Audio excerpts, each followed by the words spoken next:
नमस्कार साथियों, मैं दीपक सर परफेक्ट स्टडी जोन के यूट्यूब चैनल में आप सभी का स्वागत करता हूं। आज हम पढ़ेंगे प्रश्नावली 7.2 का प्रश्न क्रमांक 8वां। यदि ए और बी क्रमशः, तो ये हो जाएंगे बिंदु ए के निर्देशांक, ये हो जाएंगे बिंदु बी के निर्देशांक हो, तो बिंदु पी के निर्देशांक को ज्ञात कीजिए ताकि ए पी बराबर 3/7 इंटू में है ए बी हो, तो पी रेखाखंड ए बी पर स्थित है, यानी रेखाखंड जो है वो ए बी है और उस पर बिंदु पी स्थित है। तो यहां पर देखिए, समझते यहां पर हम डायग्राम के माध्यम से, ए से लेकर के बी तक जो है वो एक रेखाखंड है। वहां पर आपका लिखा भी है रेखाखंड ए बी पर पी बिंदु स्थित है। तो यहां पर बिंदु पी स्थित है और बिंदु पी के जो निर्देशांक है वो हो जाएंगे एक्स और वाई। और यहां पर देखिए ए पी बराबर 3/7 इंटू में ए बी, तो यहां पर इंटू है यानी ये गुणा है, तो गुणा का अपोजिट क्या होता है? गुणा का अपोजिट होता है भाग। तो ये हो जाएगा ए पी बटे ए बी बराबर 3/7। तो यहां पर समझिए ए बी जो है वो कितना है 7 और ए पी जो है वो कितना है 3। तो यहां पर देखिए अब ए से लेकर के बी तक जो पूरी दूरी है वो है 7 और ए पी जो है वो है 3। तो 3 में हम कितने को जोड़ेंगे कि 7 प्राप्त हो जाए? तो 3 में हम जोड़ेंगे 4 को, तो 3 और 4 जो हो जाएगा वो हो जाएगा 7। ए पी जो होगा वो होगा 3 और पी बी जो होगा वो होगा 4। तो यहां पर आपको अच्छी तरह से समझ में आ गया होगा कि किस तरीके से यहां पर 4 लिखा है।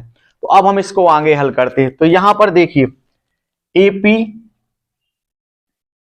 बटे ए बी जो है, ए बी किस किस से मिलकर बना है? तो देखिए ये पूरा जो है वो ए बी है और ए बी जो है वो ए पी और P B.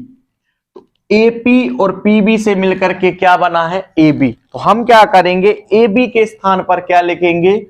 A P plus P B बराबर यहां पर 3 ए पी कितना है? ए पी जो है वो है 3।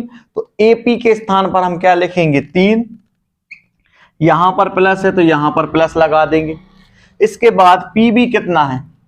पी बी जो है वो है 4। तो यहां पर अब आगे समझिए, यहां पर ए पी और यहां पर हम क्या करेंगे, इन दोनों में से हम ए पी को कॉमन लेंगे। क्यों लेंगे? क्योंकि हमको ए पी से ए पी को हम कैंसिल कर देंगे, इसलिए हम इन दोनों में क्या करेंगे, ए पी को कॉमन लेंगे। तो यहां से हमने ए पी को कॉमन ले लिया, लेकिन यहां पर ए पी नहीं है।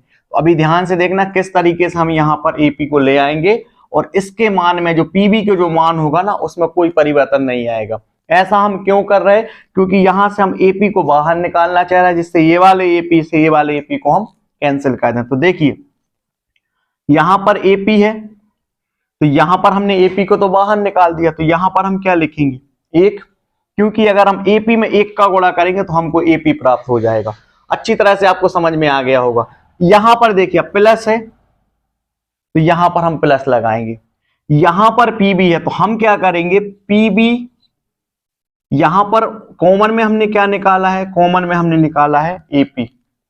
तो यहां पर हम क्या करेंगे, पीबी के बटे में क्या लिखेंगे? एपी।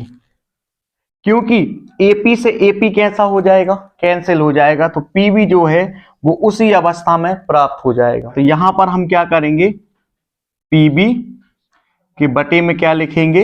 एपी।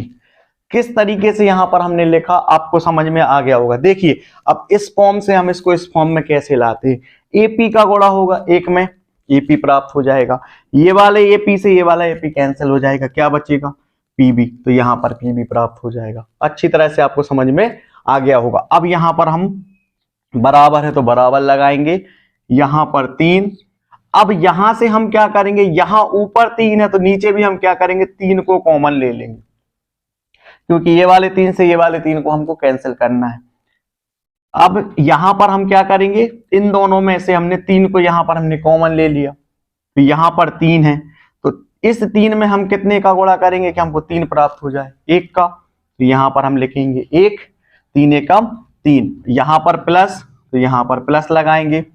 अब यहां पर 4 है, तो हम क्या करेंगे, 4 के बटे में क्या लिखेंगे, 3, क्योंकि ये वाले 3 से ये वाला 3 कैंसिल हो जाएगा, तो 4 प्राप्त हो जाएगा, और 3 एकम 3। तो यहां पर आपको समझ में आ गया होगा कि किस तरीके से हमने इसको हल किया। अब क्या करेंगे, हम यहां से एपी से एपी को कैंसिल कर देंगे और 3 से 3 को कैंसिल कर देंगे। तो यहां पर क्या बचेगा, 1 प्लस पीबी बटे एपी बराबर यहां पर क्या बचेगा, 1 प्लस 4 बटे 3। यहां पर बराबर है और ये दोनों एक सी संख्या है, तो ये हो जाएंगे कैंसिल, तो 1 से 1 जो हो जाएगा वो हो जाएगा कैंसिल। यहां पर बचेगा पीबी बटे एपी बराबर 4 बटे 3। तो यहां पर पीबी बटे एपी का जो अनुपात होगा वो अनुपात होगा 4, और बटे का मतलब यहां पर अनुपात, और यहां पर हो जाएगा 3। तो इनका जो अनुपात है वो 4:3 हमको प्राप्त हो गया है। अब यहां पर हमको क्या करना है, बिंदु P के निर्देशांक को ज्ञात करना है, यानी इसको जिसको हमने x और y माना है। तो यहां पर हम बिंदु P के निर्देशांक ज्ञात करने के लिए फॉर्मूले का यूज करेंगे। यहां पर बिंदु P के निर्देशांक के लिए ये हो जाएगा फॉर्मूला। तो यहां पर देखिए, यहां पर ये हो जाएगा x1 हो जाएगा -2 और x2 हो जाएगा 2। इसी तरीके से y1 हो जाएगा -2, y2 जो होगा वो होगा -4। यहां पर देखिए 3 जो होगा वो होगा m1 और जो 4 होगा वो होगा m2। तो m1 जो होगा वो होगा 3 और m2 जो होगा वो होगा 4। अब हम क्या करेंगे, यहां पर इनके मान लिख देते हैं। अब हम क्या करेंगे, इन दोनों को आपस में गुणा करेंगे, क्योंकि बीच में गुणा का निशान है। तो ये हो जाएगा 3 दूनी 6, यहां पर प्लस है तो यहां पर प्लस, यहां पर 4 दूनी 8, तो -8 प्राप्त हो जाएगा, और बटे में 3 और 4 प्राप्त हो जाएगा 7। यहां पर 3 चौके 12, तो यहां पर प्राप्त हो जाएगा -12, यहां पर प्लस, और यहां पर प्राप्त हो जाएगा -8, और बटे में आ जाएगा 7। इसके बाद 6 प्लस माइनस का हो जाएगा माइनस, यहां पर आ जाएगा 8 और बटे में आ जाएगा 7। इसी तरीके से यहां पर -12 प्लस माइनस का हो जाएगा -8 बटे 7। तो यहां पर इन दोनों में जो बड़ी संख्या है वो है 8 और उसके साथ में है माइनस का निशान, तो यहां पर आ जाएगा -2, क्योंकि 8 में से जब 6 घटेगा तो प्राप्त हो जाएगा 2, और बड़ी संख्या जो माइनस की है तो यहां पर आ जाएगा माइनस और बटे में आ जाएगा 7। और यहां पर इन दोनों में जो बड़ी संख्या है वो 12 है, उसके साथ में है माइनस का निशान, तो यहां माइनस लगाएंगे और माइनस का हो जाएगा प्लस। जब 12 में 8 को जोड़ेंगे तो यहां पर प्राप्त हो जाएगा 20 और बटे में 7। तो यहां पर हमको बिंदु P के जो निर्देशांक है वो भी प्राप्त हो चुके हैं। अतः बिंदु P के निर्देशांक जो है वो -2/7 और -20/7 है। इस तरीके से ये वाला सवाल जो है वो हल हो चुका है। आपको क्या करना है, वीडियो को रोक करके अच्छी तरह से नोट्स कंप्लीट करते जाइए। यदि वीडियो पसंद आया हो तो वीडियो को लाइक, चैनल को सब्सक्राइब और शेयर करना ना भूलें। मिलते हैं अगले सवाल के साथ।